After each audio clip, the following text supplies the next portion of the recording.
Um, I do like the title, Transcending Boundaries, because in a sense, all my life I've been transcending boundaries one way or the other, both in my public work, in my history, and also in the way I live and the way I go around and the people I meet and the kinds of conversations I have and so on. I love transcending boundaries because I'm, again, allergic to boundaries. I don't like being confined.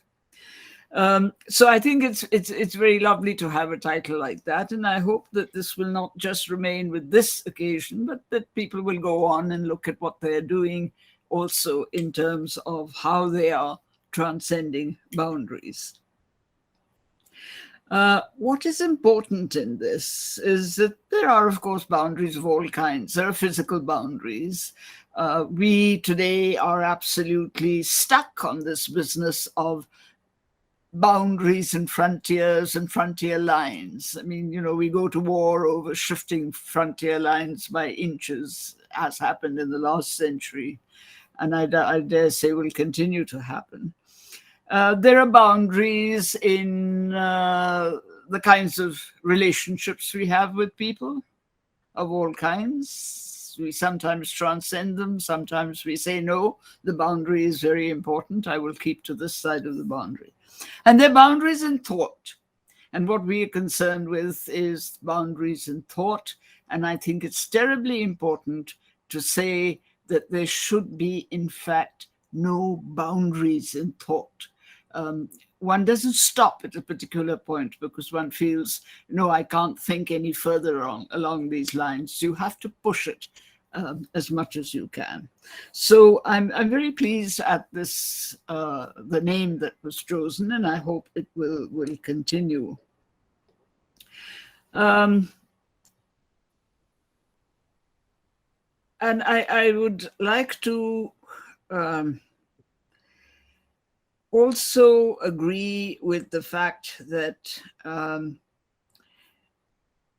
boundaries are something that need to be investigated, both in terms of what is the boundary and in terms of how you handle it. Do you handle it frontally? Do you go around it? And I'm very touched, for example, by the comments that were made by my friend Sachi, because poetry, in a way, is also a kind of transcending of boundaries. When you're writing poetry, you're transcending many, many boundaries, and one is therefore in great admiration of those who can write poetry. But to come down to what we were talking about, the scientist and the idea of the secular. Yes, I think it's terribly important to realize that secularism is a process. This is something that I think both KN and I have been pushing, and many other historians have been pushing, that there isn't such a thing as you define it once and that's defined for perpetuity. It is an area of thinking and looking at the consequences of that thought and acting, thinking and acting, which are very, very important in terms of what it is that you're trying to do. Now, because secularism comes in a historical context, and because a historical context is not static, it changes. History changes and the context changes. And therefore, the kinds of articulations that are made, which we historians study, have to be seen in differing contexts as you go along. And this is one of the most exciting things about studying history, that, there is a process in everything that you study, and you look at the different forms that that process takes over time as the context of history changes. So secularism is a process and has to be studied in those terms.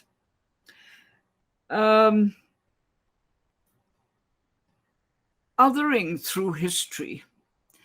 This is important. It's important because people have grown up with the notion that history is a very boring subject because it only deals with dates and events. I remember a friend of mine who said to me, "But you're really writing a telephone directory, aren't you? You've got numbers on one side, which are the dates, and you've got events that go with those dates, and that's the text of who those numbers belong to." And I spent almost the best part of an evening explaining that that is not history, that history is something which is much bigger than that. And we've moved away from that. I mean, people always ask me, what was the date of such and such? And I say, I'm afraid I don't know. I don't remember. And they say, oh, but you're a historian. And I have to say, I'm sorry, but we deal with other things. And dates are not something that we're very good at. So So the otherness, not only of history, but of every discipline. I mean, one of the things about transcending boundaries is that you bring in the notion of otherness. You're no longer restricted by the boundary that you were taught when you were a child in school. You learn to break those boundaries, go beyond the boundaries, and see what lies in the distance. So there are many forms, and for example, in my book on dissent, it was quite rightly said that I don't touch on the Ambedkar-Gandhi relationship, not because I think it wasn't important, it was extremely important, but for one thing, my book was limited, and one can't cover absolutely everything. And the other thing is that there are different forms of dissent.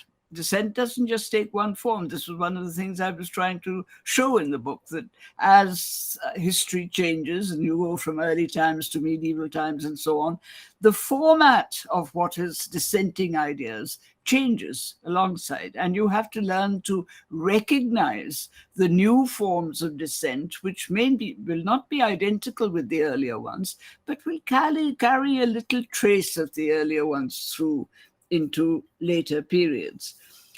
So that is really an important aspect. Is the scientist doesn't reflect himself in his work, the historian tends to do so. I don't think this is absolutely pertinent to every case. Yes, scientists work in laboratories, they can distance themselves from the personal element. Historians deal with human beings and they're much more involved in that human society. Nevertheless, the personality of the researcher is reflected in the work that they do. Why are scientists so different in their attitudes? I mean, if you take people who win Nobel Prizes, for example, and you look at them as persons, they are very, very different in terms of their relationship with society. This is partly to do with their work and partly because one is made that way. Similarly with historians, there are some historians who can be absolutely unconcerned with anything but the text they're reading and what the text is saying, and that's it. But I think it was E.H. Carr who said that the best historians are those that read about the past and get knowledgeable about the past, but are constantly aware of the present. That linkage between the past and the present is a very fundamental linkage, not only for history, but for all forms of knowledge. And it's not that you look for the past continuing into the present. No, the linkages sometimes are hidden, and sometimes they're there, sometimes they're not very visible, and sometimes they're not very important either. But you have to assume that some of the present is coming out of the past, and therefore that connection is rather important. Yeah, me and my cup of black coffee. The background to that being that from my childhood up, I was strictly brought up on drinking a cup of white milk, unadulterated milk, no sugar either. And this was my breakfast. The first thing I drank in the morning before breakfast, in fact, was this cup of milk. And my mother absolutely insisted, right up to the age of 21, that I had to drink that milk. And I hated milk. But anyway, this was a boundary. And so I accepted the boundary and I went on drinking the milk. And the first morning on the ship, as we sailed out of Bombay Harbour, when I went for breakfast, the steward who seated me for breakfast said to me, "And madam, what can I get you to drink?" And I looked him in the eyes and I said, "Black coffee." And this was my statement of liberation. I was no longer going to start life with drinking white milk every morning. I was going to drink black coffee. So there are little things like that which I think are important. These are these statements that you make as you go through. I mean, it's not a great statement in terms of liberation of any kind. People would laugh at it. But to the individual, it is very important that you said something that meant something very important to you, very significant to you.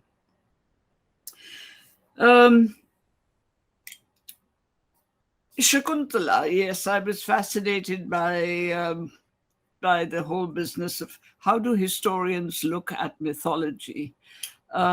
We can't avoid looking at mythology because, after all, it's, in a sense, the fantasy of an age. When you look at mythology impersonally, it is the fantasy of a society, of an age that says, this is the kind of thing we dream of, this is our ideal society, or this is a society that we would like to live with. And so I think fiction is important. A historian has to understand the difference between fiction, which is purely invented, and a historical text which purports to be narrating what happened in a particular period at a particular time. So the importance of fiction then is that it represents a particular attitude, a particular perspective of a society. And representation is extremely significant to any literary text that one takes on. This is part of the reason why, for example, when one talks about contemporary representations and contemporary fiction, I always give the example of science fiction, which is now, of course, not as popular as it used to be. But when I was a student in the 50s and 60s, we were all avidly reading science fiction. Because in a sense, and we were watching this series called the Star Trek series, where people were going off into other worlds and reconstructing other worlds based on the mythology they had been brought up on. But nevertheless, it was a projection of 20th century fantasies into a new kind of world, the world of the future. Now, what interested me was not, was this actually going to happen, though that was quite something that one did talk about, but it was the nature of the projection and what was being projected that was absolutely fascinating. On the question of defining religion, which is a very knotty question, because I think that people are constantly defining and redefining. One of the things that we haven't understood as historians, but certainly not as the public in this country, is that religions also change. That religion is a process, like secularism is a process, religion and religious belief is also a process. And so inevitably, you get different religions at different times of your history. And within a same religious tradition, you get changes taking place in that religion. I mean, when you come to think of it seriously, if you do an analysis of Vedic Brahmanism, it is very different from Puranic Hinduism. Yes, there are 2 or 3 aspects which are common, but forms of worship, places of worship, there were no temples in the earlier period, it was all sacrificial rituals, the prayers that were said were different, the gods that were worshipped were very often different, the focal gods and so on. So one has to concede that in every religion there is a process of change. And that process of change goes with a historical context again.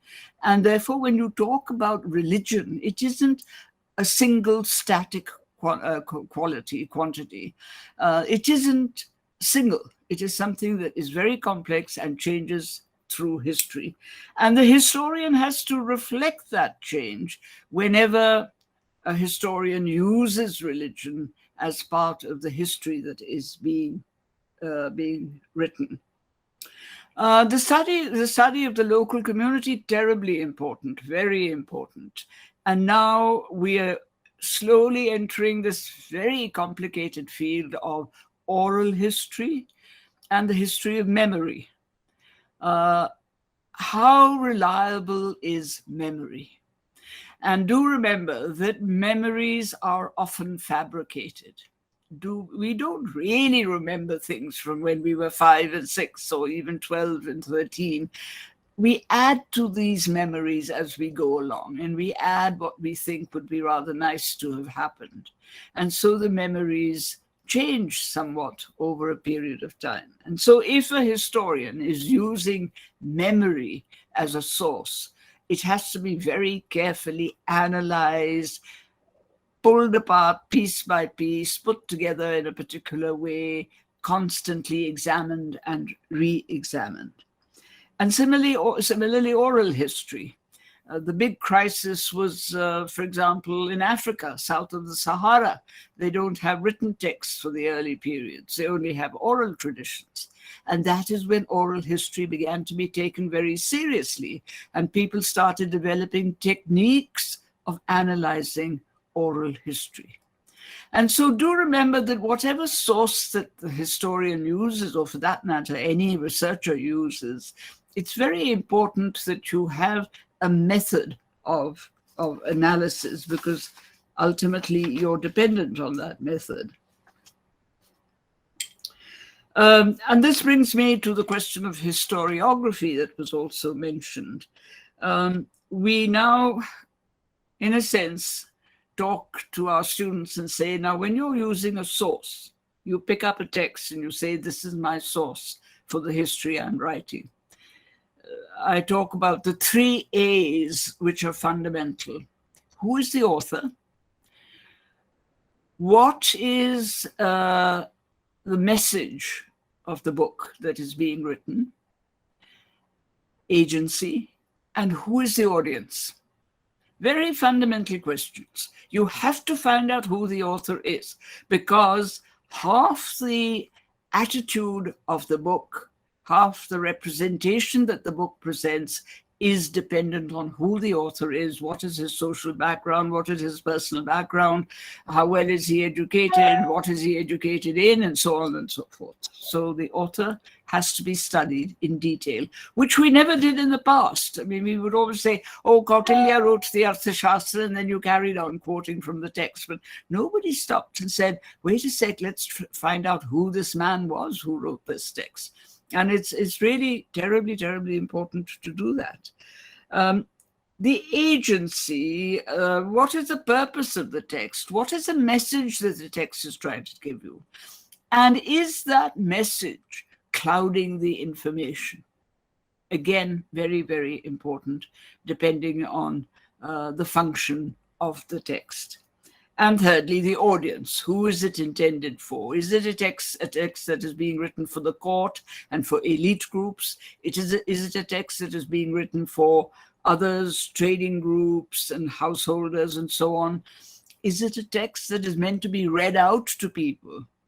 There's the world of difference between that kind of text and the text that is actually written in order to for people to read. Now, you know, it's been such a rich evening that I could just go on and on with all of this and bore you all to death and make you run away from the study of history. But do remember, in everything that one says today, we're all, whether we're historians or scientists or engineers or doctors or poets or whoever we may be, we are all, in a way, searching for knowledge. And the search for knowledge means locating an area that you think your knowledge is going to be useful for, that you're going to enjoy the search. That's very important. Don't pick up a topic that you're going to be bored with. You must enjoy it. Enjoy the search.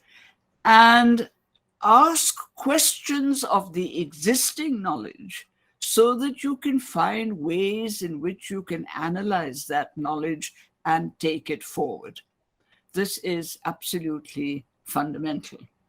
And in doing that, of course, when you're asking questions of existing knowledge and you're thinking of in terms of how you can take it forward to new areas and to new investigations, we come back to the theme of today's evening, transcending boundaries. Thank you very much. It's been a memorable evening.